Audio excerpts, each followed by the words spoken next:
Hey, tout le monde!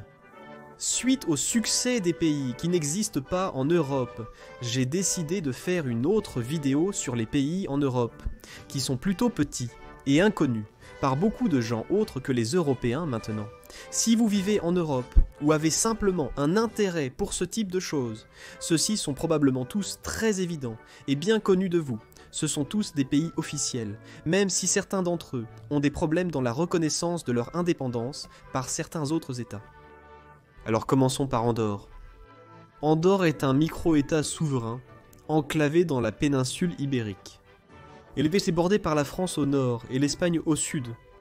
Elle a été créée sous une charte en 988, mais la principauté actuelle a été formée en 1278.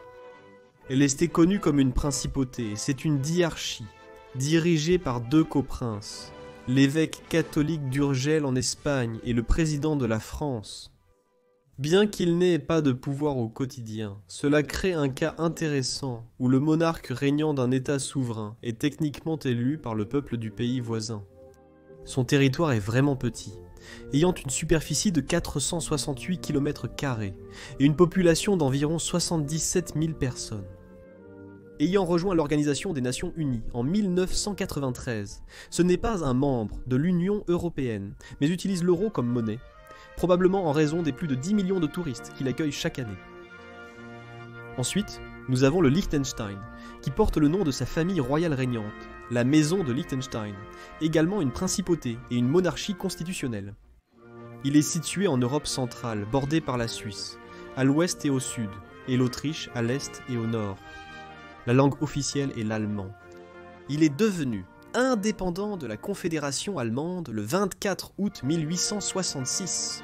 Il a une superficie de juste plus de 160 km² et environ 37 000 personnes, avec pour capitale la ville de Vaduz.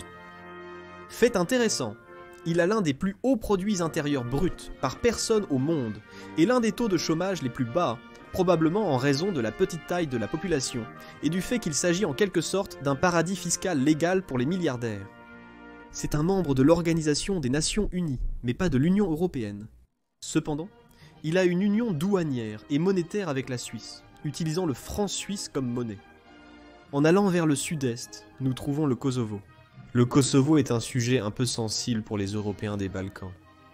C'est un État partiellement reconnu, mais aussi un territoire contesté, qui a déclaré son indépendance de la Serbie en février 2008.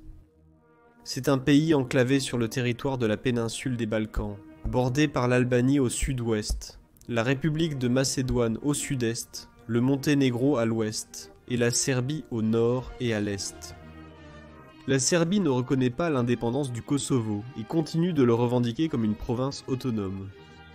C'est une région avec beaucoup d'histoire, allant des Romains à la bataille de Kosovo en 1389, qui est considéré comme l'un des moments déterminants de l'histoire médiévale serbe. Ainsi, la région était le cœur de l'État médiéval serbe, qui a également été le berceau de l'Église orthodoxe serbe depuis le XIVe siècle.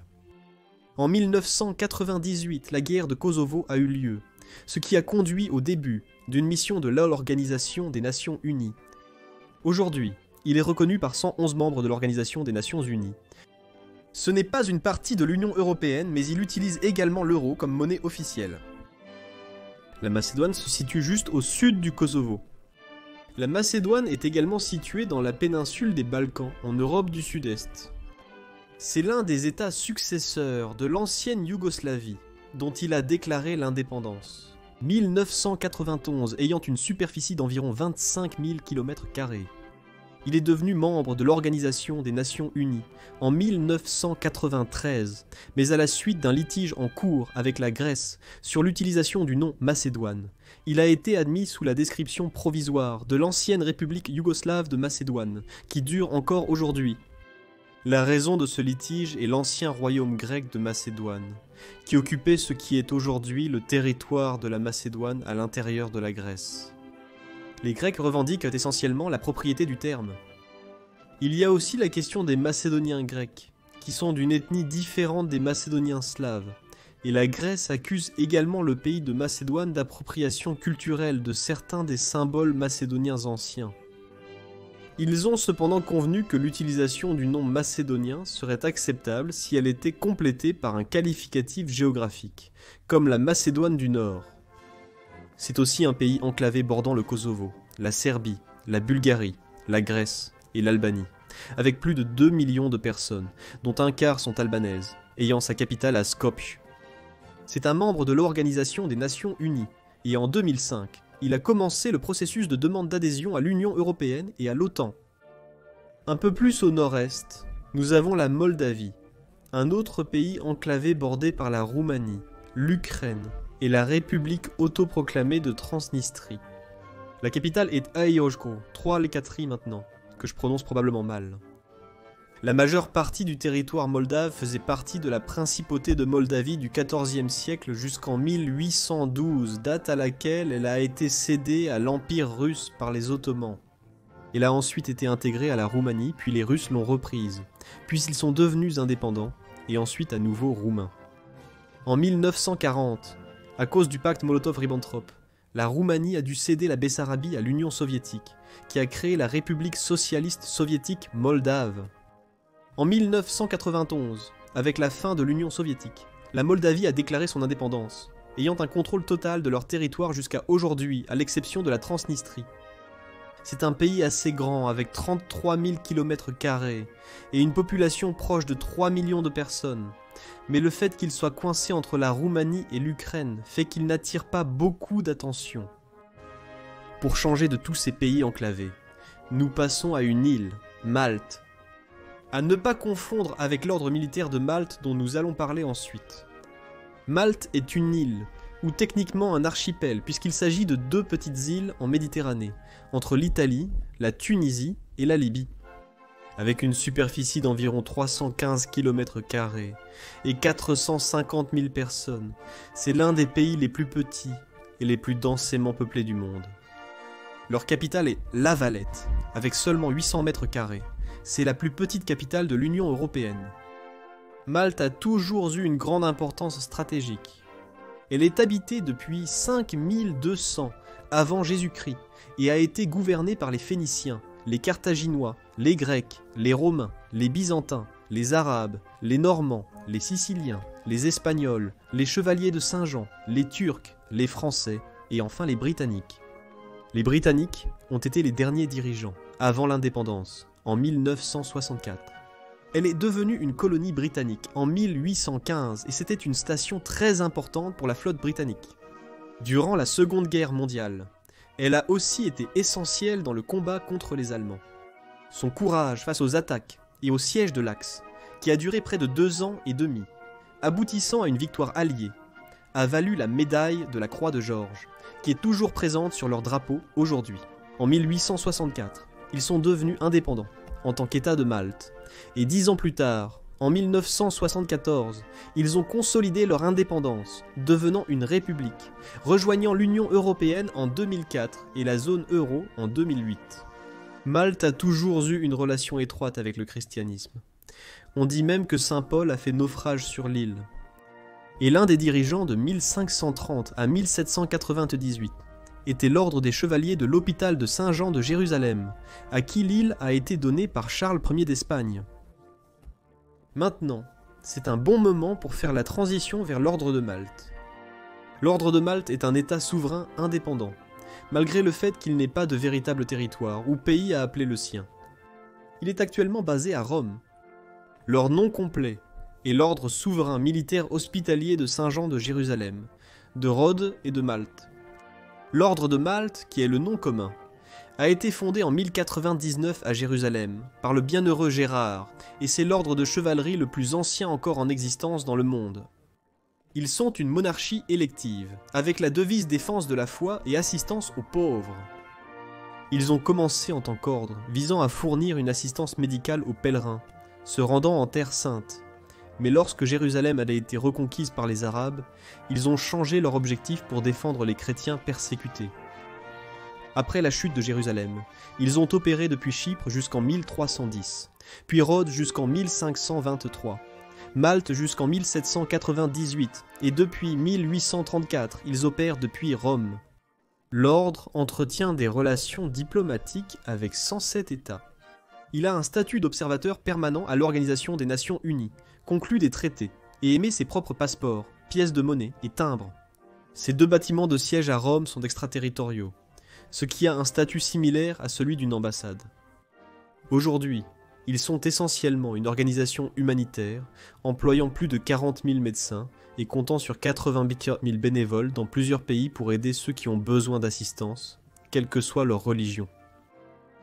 Ensuite, le Luxembourg. C'est probablement le plus connu de la liste. Officiellement le Grand-Duché de Luxembourg, il borde la Belgique, la France et l'Allemagne. Il compte environ 600 000 personnes, dont 55% sont du Luxembourg, 16% sont portugais et 6% sont français. Les langues officielles étant le français, l'allemand ainsi que le luxembourgeois. Sa capitale est la ville de Luxembourg, l'une des 3 capitales officielles de l'Union européenne, avec Bruxelles et Strasbourg. Également l'un des plus petits pays d'Europe. Il est à peu près de la taille de l'État américain de Rhode Island. Hambourg est le dernier grand-duché restant au monde, avec à sa tête le grand-duc Henri. L'histoire du pays remonte à 1963, lorsque le comte Siegfried I a acquis un promontoire rocheux et ses fortifications de l'époque romaine, connues sous ce nom que je ne peux pas prononcer, qui signifie « petit château ». Plus tard, il a obtenu son indépendance de l'Empire français en 1815, qui a été confirmée ou redéclarée plusieurs fois jusqu'à son indépendance définitive après la Seconde Guerre mondiale. En allant vers l'est, nous avons la Géorgie. La Géorgie est un pays de la région du Caucase en Eurasie, bordé par la mer Noire, la Russie, la Turquie, l'Arménie et l'Azerbaïdjan, avec près de 4 millions d'habitants et sa capitale à Tbilissi. Pendant l'ère classique, plusieurs royaumes indépendants se sont établis dans ce qui est aujourd'hui la Géorgie, comme la Colchide, plus tard connue sous le nom de Lazique, et l'Ibérie, qui n'a curieusement rien à voir avec la péninsule ibérique. Le drapeau actuel est basé sur l'étendard de ce premier royaume, également utilisé par les mouvements d'indépendance pendant la Révolution. La région a adopté le christianisme au IVe siècle. Le royaume de Géorgie a atteint son apogée au XIIe et au début du XIIIe siècle, puis a décliné, étant contrôlé par les Mongols, les Ottomans, les Perses, et enfin par la Russie. Pendant la guerre civile russe, ils ont brièvement été indépendants, en tant que fédération transcaucasienne, mais ils ont rapidement été envahis par l'armée rouge et sont devenus l'une des républiques de l'Union soviétique. Avec le déclin de l'Union des républiques socialistes soviétiques, la Géorgie a déclaré son indépendance en 1991, maintenant une sorte de mauvaise relation avec la Russie, culminant en une guerre en 2008 et des conflits territoriaux qui durent jusqu'à aujourd'hui. Retour en Europe de l'Ouest, nous avons les 2 derniers pays de cette liste. D'abord, nous avons Monaco, officiellement la Principauté de Monaco, un micro-État de la Côte d'Azur, bordé par la France et la mer Méditerranée, avec une superficie d'environ 2000 km² et une population d'environ 39 000 personnes. C'est une monarchie constitutionnelle avec le prince Albert II comme chef d'État. Il est membre d'une très longue dynastie. La maison de Grimaldi a régné sur Monaco avec de brèves interruptions depuis 1297. Ils sont devenus officiellement indépendants en 1861, devenant membres de l'Organisation des Nations Unies seulement en 1993. Cependant, la France est toujours responsable de leur défense militaire à l'exception de 2 petites unités militaires. Ils ne sont pas membres de l'Union européenne, mais cette relation étroite avec la France les rend en quelque sorte membres non officiels, utilisant l'euro comme monnaie. Monaco est connu comme un lieu pour les riches et célèbres, en raison de ses lois fiscales. En 2014, environ 30% de la population était composée de millionnaires. Et enfin San Marino, une république enclavée à l'intérieur de l'Italie, aussi appelée la très sereine République de Saint-Marin. Elle est située sur le côté nord-est des montagnes des Apennins. Sa taille était juste supérieure à 61 km² avec une population d'environ 34 000 personnes. Le pays tire son nom de Marinos, un tailleur de pierre originaire de la colonie romaine sur l'île de Rave en Croatie moderne. En 301 après Jésus-Christ, Marinos aurait fondé une communauté monastique indépendante sur le Monte Titano, dont San Marino revendique être le plus ancien État souverain existant ainsi que la plus ancienne république constitutionnelle. Leur constitution, datant du XVIe siècle, et d'une incroyable ancienneté. Le pays est considéré comme ayant les premiers documents de gouvernance, écrits ou constitutions encore en vigueur aujourd'hui. Voici donc quelques-uns des pays, principautés ou micro-États les moins connus en Europe. Merci d'avoir regardé, laissez vos suggestions en commentaire et abonnez-vous pour voir les prochaines vidéos. À la prochaine.